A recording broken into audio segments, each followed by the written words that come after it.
இல்லை ஆவின் பாலையும் குறைச்சா நல்லாயிருக்கும்.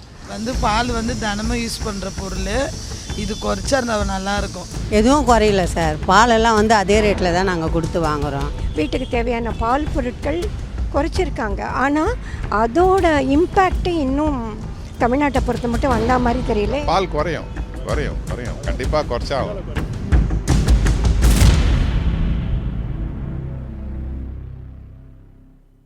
ஜிஎஸ்டி வரி சீர்திருத்தம் நாடு முழுவதும் அமலுக்கு வந்துள்ளது. பல்வேறு நிறுவனங்கள் ஜிஎஸ்டி குறைப்புக்கு ஏற்ப தங்களது பொருட்களின் விலையை குறைத்துள்ளன. தமிழகத்தில் ஆவின் நிறுவனம் பால் பொருட்களின் விலையை மட்டும் பெயரளவுக்கு குறைத்துள்ளது.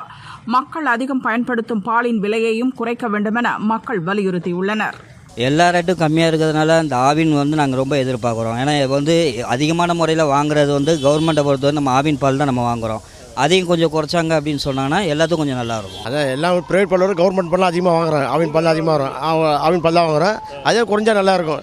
ஆவின் கவர்மெண்ட் பால் குறைஞ்சா அது நல்லாயிருக்கும். அதாவது ப்ரைவேட் கொஞ்சம் இல்லை, கவர்மெண்ட் சம்பந்தம் குறைஞ்சா நல்லாயிருக்கும். எல்லாமே ப்ரைவேட் கம்மி பண்ணி ஒன்றும் ஆக போதில்லை. டூ வீலரு பைக்கு எல்லாம் கொஞ்சம் ஒன்றும் ஆக போதில்லை. எல்லாரப்பட்டவங்க முக்கியமாக அத்தியாவசிய பொருள் வாங்க போகிறோம். பால் தான் வாங்க போகிறேன். பெரிய இருக்கப்பட்டவங்க வண்டி வாங்க போகிறான், அவனுக்கு கம்மியாக. இல்லாதப்பட்டவங்க என்ன வாங்க போகிறாங்க? வண்டிலாம் யாரும் வாங்க போகிறது இல்லை. அதே பொருள் அத்தியாவசிய பொருள் வாங்க போகிறாங்க. அது மாதிரி பால் இந்த மாதிரி கம்மியாக கவர்மெண்ட் சம்மந்தப்பட்டது எல்லாம் கம்மியாகனா நல்லாயிருக்கும். இல்லை ஆவின் பாலையும் குறைச்சா நல்லாயிருக்கும். ஜிஎஸ்டி எப்படி எல்லாத்தையும் குறைச்சாங்களோ அதேமாரி ஆவின் பாலையும் குறைச்சா மக்களுக்கு நல்ல ஒரு சேவை மாதிரி இருக்கும். அதுவும் நல்லது தான். அதையும் கண்டிப்பாக குறைக்கணும். குறைச்சா நல்லாயிருக்கும். ஆமாம், இது பால் தினமும் யூஸ் பண்ணுற பொருள், இது குறைச்சா நல்லாயிருக்கும். இது குறைக்கணும், கவர்மெண்ட்டு பார்க்கணும். எதுவும் குறையில சார். பாலெல்லாம் அதே ரேட்டில் தான் நாங்கள் கொடுத்து வாங்குகிறோம். ஆனால் நாங்கள் ஆவின் பால் தான் வாங்குகிறோம். அதாவது ஆரஞ்சு பால் 34 ரூபா, பச்சை பால் 23 ரூபா கொடுத்து வாங்குகிறோம். அதுக்கு ஆரஞ்சுலேயே 2 விதம் இருக்குது. 24 ரூபாய்க்கும் ஒரு பால் இருக்குது. அந்தமாரி வாங்க. ஆனால் பாலெல்லாம் இன்னும் குறைக்கல.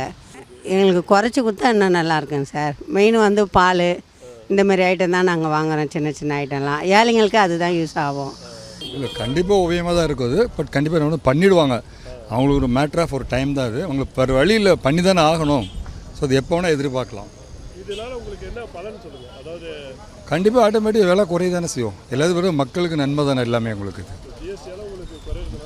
கண்டிப்பாக நன்மை தான், சந்தேகமே இல்லை. உடனே பண்ணணும்.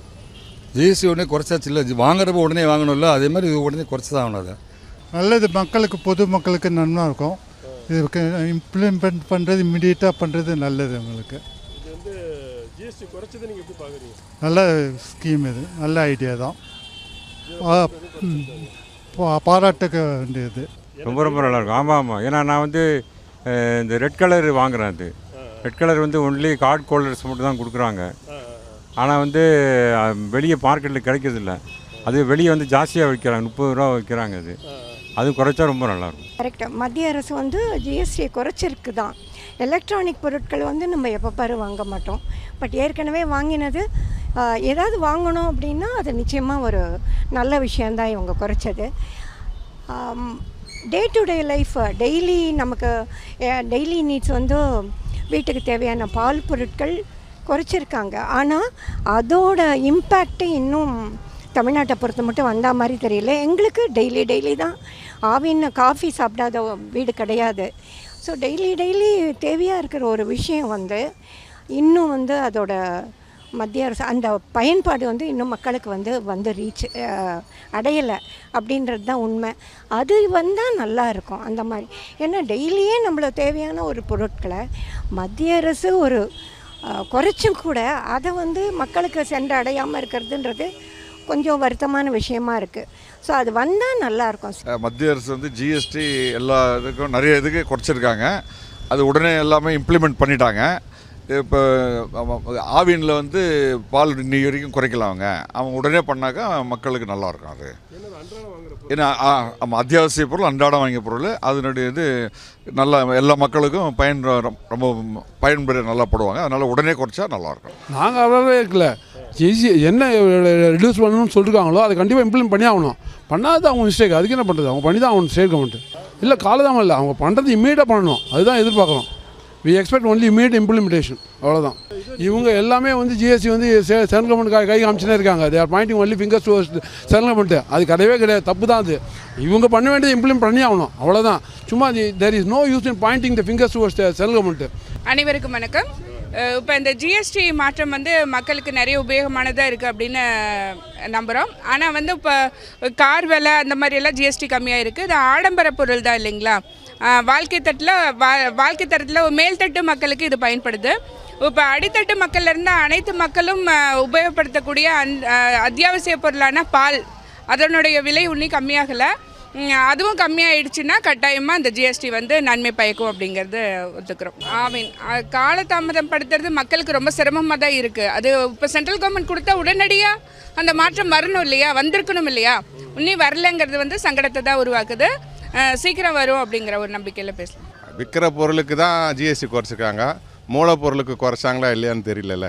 இப்போ மூலப்பொருள் வந்து அதே ஜிஎஸ்டியாக இருந்ததுன்னா விற்கிறதுக்கும் அவங்க வாங்குறவங்க அதே ஜிஎஸ்டியாக இருக்கும். ஸோ கடைசியாக எண்ட் யூஸருக்கு எவ்வளோ லாபன்றதை நாங்கள் வாங்கினா தான் தெரியும். இனிமேல் பர்ச்சேஸ் பண்ணும்போது போன பர்ச்சேஸ்க்கும் இந்த பர்ச்சேஸ்க்கும் எவ்வளோ வித்தியாசமோ அதுதான் நார்மல். அப்படி ஜிஎஸ்டி குறைக்க யாராக இருந்தாலும் கவர்மெண்ட்டுன்ட்டு இல்லை, ப்ரைவேட்டுன்னு இல்லை. ஜிஎஸ்டி 28% 18%னா அவங்க 18%க்கு போட்டணும். மிச்ச காசை ஜனங்களுக்கு தான் கொடுத்தாகணும். நீங்கள் அதை பழைய காசை வாங்கக்கூடாதுல்ல. அது கவர்மெண்ட்டாக இருந்தாலும் சரி, தனியாராக இருந்தாலும் சரி, அது முறைன்னு ஒன்று இருக்குல்ல. ஆனால் கவர்மெண்ட்லாம் அந்த மாதிரி பண்ண மாட்டாங்க. அது என்ன இருக்கோ அதான் பண்ணுவாங்க. பால் குறையும் கண்டிப்பாக குறைச்சாகும். கண்டிப்பாக குறையும். இப்போ தானே இன்றைக்கி தானே வந்திருக்கு, நேற்று வந்திருக்கு. இனிமேல் தான் தெரியல, ஏன்னா ஏற்கனவே கார்டெல்லாம் பே பண்ணிருப்பாங்க, எல்லாம் முடிஞ்சிட்ருக்கோம். நடைமுறை வரத்துக்கு ஒரு வாரம் 10 நாள் ஆகும். நம்மளும் அவங்களுக்கு டைமிங் கொடுக்கணும் இல்லைங்களா? உடனே இத்தனை வருஷமாக ஜிஎஸ்டி கட்டிட்டோம், 10 வருஷமாக ஜிஎஸ்டியில் கட்டியாச்சு. பால் வந்து அத்தியாவசியமான ஒரு பொருள். குழந்தைங்களுக்கு காலையில் எழுந்தோடனே காஃபி குடித்தாதான் அடுத்த வேலை நம்ம செய்ய முடியும். அதனால் பால் விலை கம்மியாக இருந்தால் நல்லது தானே. எது முக்கியமோ அதெல்லாம். இப்போது எலக்ட்ரிக் குட்ஸு இதெல்லாம் வந்து ஒன்ஸ் தான் நம்ம வாங்குவோம். ஆனால் பாலுங்கிறது டெய்லி நம்ம வாங்குறது.